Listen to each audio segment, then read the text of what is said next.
Alright. Hey guys, I'm going to be talking about section 1.2 today, and we're going to start off with absolute value. So, for all real numbers x, if x is greater than or equal to 0, then the absolute value of x equals x. Okay? And absolute value is basically two big bars around some arbitrary number or some random number. Okay, and if x is less than 0, then the absolute value of x is equal to x. So using absolute values, we can find out the absolute value of 6, 0, and negative 7. So the absolute value of 6 is 6, the absolute value of 0 is 0, and the absolute value of negative 7 is 7. So essentially what you're doing with absolute value is you're getting rid of that negative sign. So some properties of absolute value. So the first property is the absolute value of any number, otherwise x, has to be greater than or equal to 0. The second property is the absolute value of x is equal to the absolute value of negative x. And the third property is that absolute value of x minus y is equal to the absolute value of y minus x. So some properties for addition. So we're going to be moving on to addition now. Okay, so two positive numbers is when you add two positive numbers, you get a positive number. When you add two negative numbers, you get a negative number. And this last one it may be a little bit confusing to you, but maybe not. So when you add one positive and one negative number, you get both positive and negative, but it depends. If the positive number is greater than the absolute value of the negative number, then you get a positive number. But if the positive number is less than the absolute value of the negative number, let me just highlight this really quick.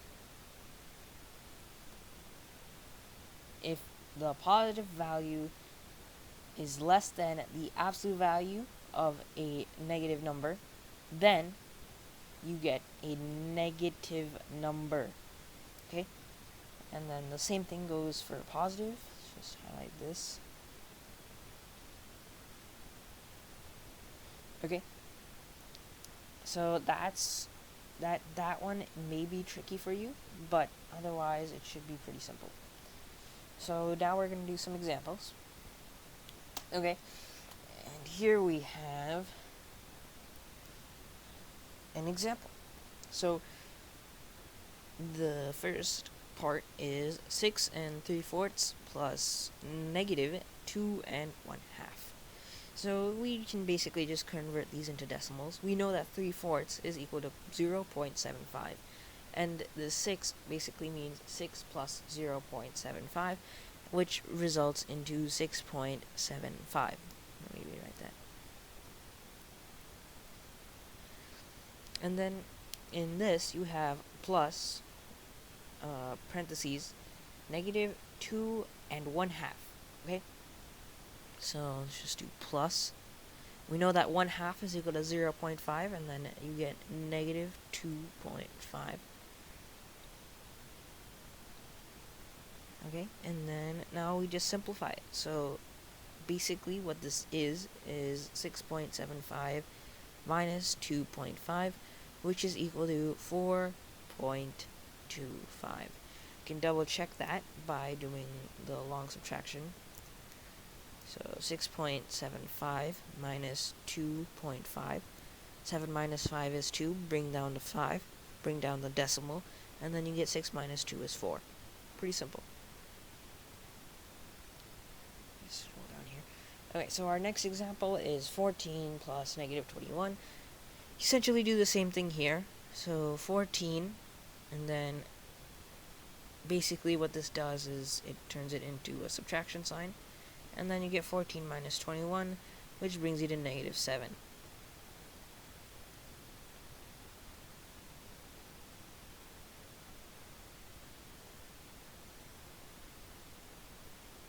Okay, so our next example is negative 72.4 plus 72.4. This one's actually really simple. It You can just rearrange the equation to get 72.4 minus 72.4, which we all know should equal 0. Okay, so now our second example, find the difference. You have 6.1 minus, parentheses, negative 14.2. So now when you have two minuses, like here, let me make that a little bit bigger, like that and like that, it basically turns it into a positive sign. So essentially what this is 6.1 plus 14.2, and that's actually really simple. You get 20, 14 plus 6, point, add up the 2 decimal tenths, you get 20.3. Right? Pretty simple. So now we have example 3, and we need to simplify this. As we can see here, we have two different denominators for our fractions. We have a 3 on the denominator over here, and a 5 on the denominator over here. Same thing on this other, in the other parentheses. We have a 2 in one denominator and a 10 in the other. So, let me just scroll over there. Let's do a refresh on common denominators. So, we need to make sure, we need to have the same denominator for both of them. Now, what we need to think about is what number can we find that is common in between them. So a hint would be 3 times 5, which we all know is 15. And that would be the common denominator. You could also have multiple other common denominators, but 15 will be the lowest common denominator, otherwise known as an LCM. We will talk about that more in probably future episodes. So now we know that 15, we need to get both of these to 15. Now we need to figure out a way to get them to 15. Now we know that 3 times 5 is equal to 15, and 5 times 3 is equal to 15, right? So basically, let's just multiply it. Multiply the same things on the top. Then you get, for the 1/3 fraction, you get 5 over 15, and then you get, on the 2/5 fraction, it becomes 6 over 15, and then we have a common denominator fraction. 6 plus 5 is 11, and then you get 11 over 15 as your addition when you add those two fractions together. Okay, and now let's go back over here, and let's use the same thing for this equation. We know that the common denominator for 3 and 5 is 15, so we can simplify that, and you get 15, and then you multiply this side with 5, which brings you to 10, and then you multiply this one, this 1/5 fraction, with 3, so that you can get 15 on the denominator, and then you can get 3 on top, and then you bring the minus sign down along with it, and then you get 10 minus 3 over 15. Pretty simple. And then you have a minus sign, bring the minus sign down, parentheses. Now in this one, we have 10 on one common denominator, and then we have 2 on the other common denominator. Oops. So we have 10 on one and 2 on the other. Okay? So 2 and 10. Now we know that 2 goes into 10. You have to do 2 times 5. So then we're just going to do 2 times 5, and then we're also going to multiply 5 at the top. We know 5 times 1 is 5. So there's that, and then you have 10. And then you bring down the minus sign as well. So then you get minus 7 over 10. Okay? And now that results, so this results into, let's see here, 10 minus 3, so 7 over 15 minus, so negative 2 over 10. So once again, we know that 2 goes into 10 5 times. So then we can just cross it out, and then we get 1 over 5. So then you get 7 over 15 plus, or no, not plus, we'll do that step later, minus 1/5. And since I said in before example, this minus and this minus result into a positive, you get 7/15 plus 1/5. And then we do the common denominator again. 5 goes into 15. And then, 5 goes into 15. And then we want to multiply this second fraction right here, the 1/5 times 3 on the numerator and denominator, so that we can get 15 for the denominator. And then since this is already 15, it remains 7 on the numerator, and then you get 3, and then you get 10 over 15, which simplifies to 2/3. That's it. So now we're going to talk about the multiplication of real numbers. So x times y, they're both positive, so you get xy, you get positive xy. Negative x times negative y is equal to a positive xy, so it's basically this and this are essentially equal to each other. And then we have over here a negative x times y equals x times negative y, and which is equal to negative parentheses x times y. So yeah. And then x times 0 equals y times 0 equals 0. And keep in mind, x and y are some random number. Okay, so over here we have a few simple examples. 8 times negative 9.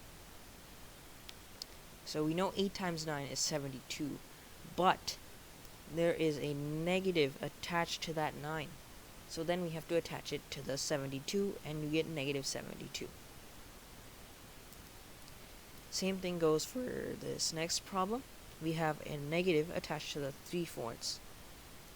So then we will bring the negative over to the answer, because this other equation does not have a negative. So therefore, we know that our answer will be for sure negative. Now when you multiply fractions, all you just have to do is multiply this.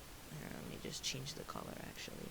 You do this times this, and this times this.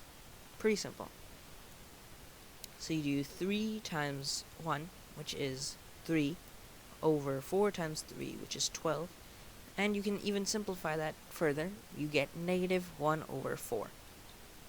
Pretty simple. Now we're going to talk about the division of real numbers.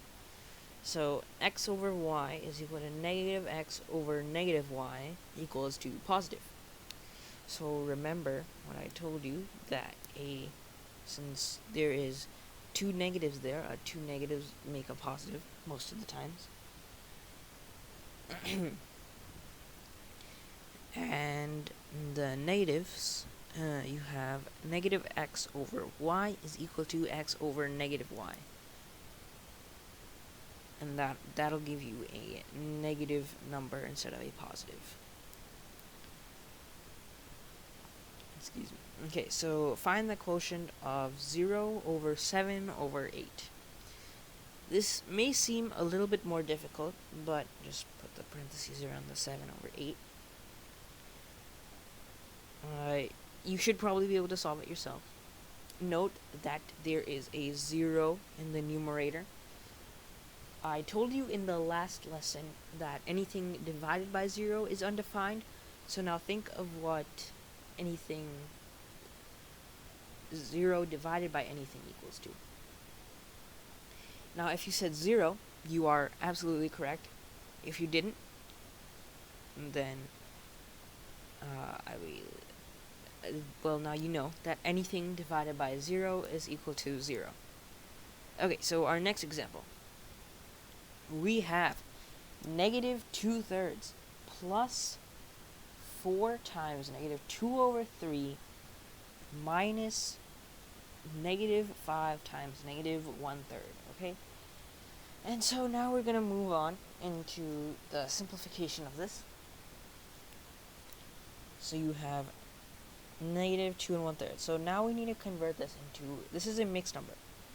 When you have it like this, it is called a mixed number, okay? And we need to turn that into an improper fraction. So what you do to turn it into an improper fraction is you do 3 times 2, which is 6, and then you do this plus 1. But keep in mind there is a negative there, so that it becomes negative 6 plus 1, which is equal to negative 5. Okay, so then you would have for a numerator as negative 5 over 3, and then over here we just do the same thing. Imagine it's a 4 over 1, so then you have 1 times 3 and 4 times negative 2, which brings you to negative 8 over 3 times you have a negative on both equations, which results into a positive. So then the positive basically cancels out, and you get a 5 times 1, and then there's a 1 at the bottom in the numerator, and then you get 1 times 3, so then you have 5 over 3. Now, since they're all have 3 at the bottom, it's a pretty simple process. You have negative 5, and then since it's plus and minus, it becomes a minus 8 minus 5, and then all of that over 3. And we know that negative 5 minus 8 is negative 13, and negative 13 minus 5 is negative 18 over 3, which brings you to negative 6. Alright, so now we have a word problem.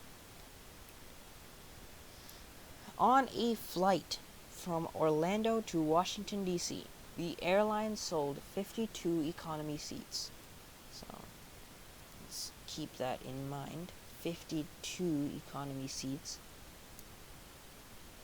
and 25 business class seats and 12 first class seats, and there were 20 empty seats. Okay,